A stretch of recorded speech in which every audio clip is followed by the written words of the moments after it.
জয় শ্রী রাধে। মানুষের জীবনে ভক্তি কিভাবে আসে? ভক্তি করলেই যে ভক্তি হয়ে গেছে এমন কথা ভাবলে আমাদের ভুল হবে।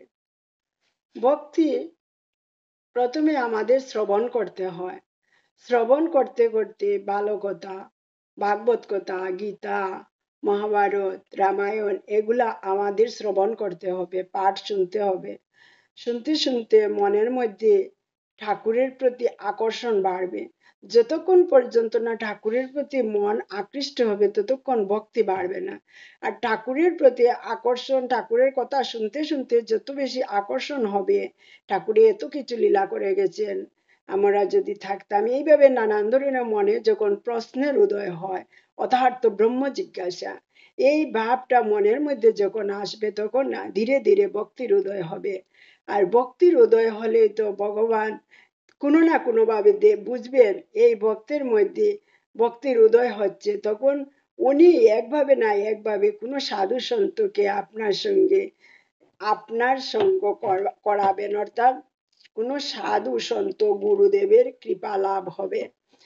এই গুরুদেবের কৃপা লাভ হলে তো তখন মনের মধ্যে প্রেম ভক্তির আরো বেশি করে উদয় হবে।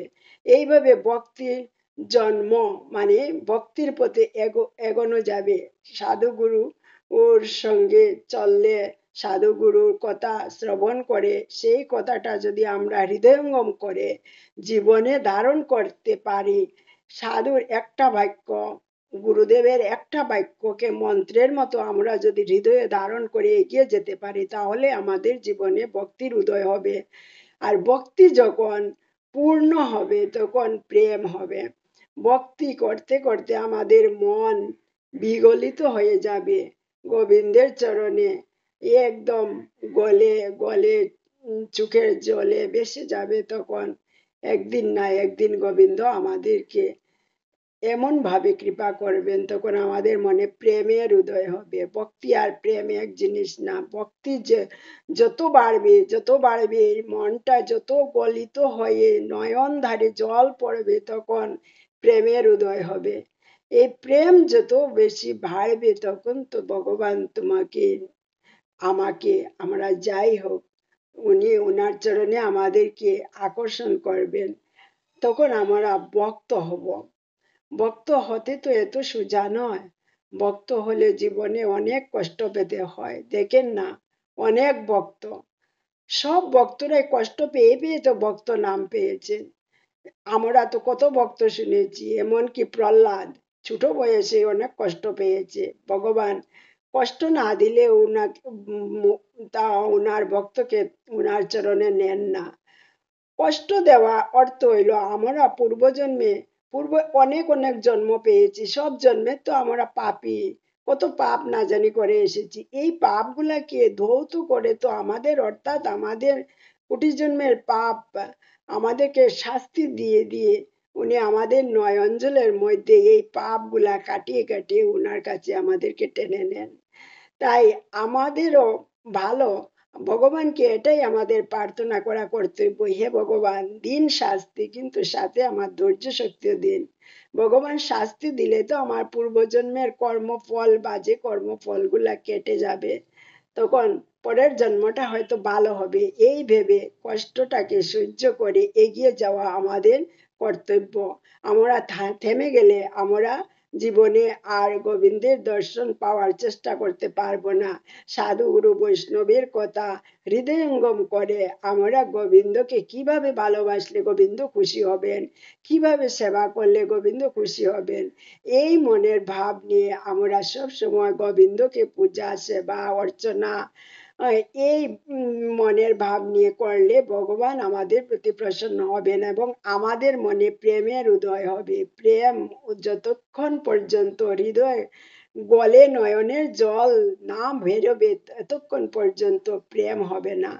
প্রেম ভক্তি এটাই তফাৎ। ভক্তি করতে করতে করতে করতে নয়ন জল বেরোতে বেরোতে যখন হৃদয় পরিষ্কার হয়ে যাবে, তখন গোবিন্দ একদিন না একদিন, একভাবে না একভাবে আমাদেরকে কৃপা করবেন।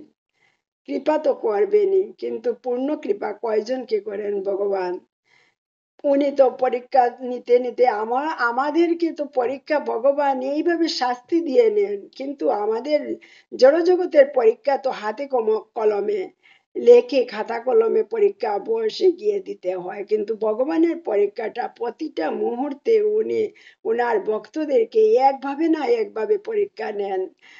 তাই আমরা এটা যদি অনুভবের মাধ্যমে বুঝতে পারি যে ভগবান আমাদেরকে পরীক্ষা নেওয়ার জন্য এভাবে শাস্তি দিচ্ছেন, আমরা পিছিয়ে যাব না, আমরা এগিয়ে যাব, এই মনোভাব নিয়ে আমাদেরকে এগিয়ে গেলে ভগবান আমাদেরকে ছেড়ে যাবেন না, পরীক্ষা নেবেন ঠিক আছে, কিন্তু আমাদের সাথে তো থাকবেন। উনি তো দয়ালু, উনি তো দীনবন্ধু, উনি তো কৃপালু, উনি তো করুণার সাগর, আমরা তো সবাই জানি। উনি তো আছেন আমাদের সাথে, তো দিক না, কষ্ট দিন না, দেন, যতই দিন না কেন প্রভু, আপনি তো আছেন আমার সাথে। এই মনে ভাব নিয়ে আমরা এগিয়ে গেলে আমরা একদিন না একদিন ভগবানের চরণ লাভ করব, এই বিশ্বাস আর এই ভক্তি নিয়ে এগিয়ে গেলে, ভক্তি যখন, প্রেম যখন অনন্ত হবে, তখন সাধু নিজের শরীরে সাধুর ভাব এসে যাবে।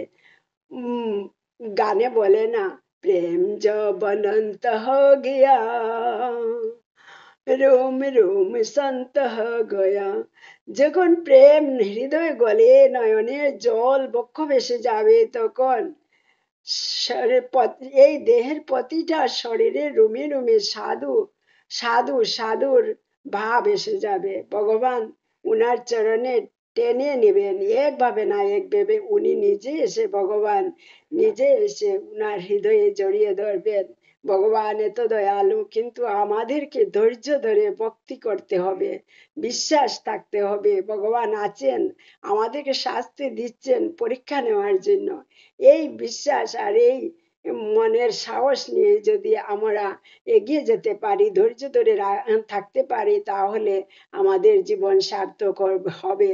যেমন সাধু সন্তদের জীবন সার্থক হয়েছে, সাধু সন্তরা যেভাবে গোবিন্দকে পেয়েছেন, আমরাও পাবো, কেন পাবো না? ওরা তো আমাদের মতো একজন মায়ের ঘরে জন্ম নিয়েছেন, তবে আমরা কেন পাবো না?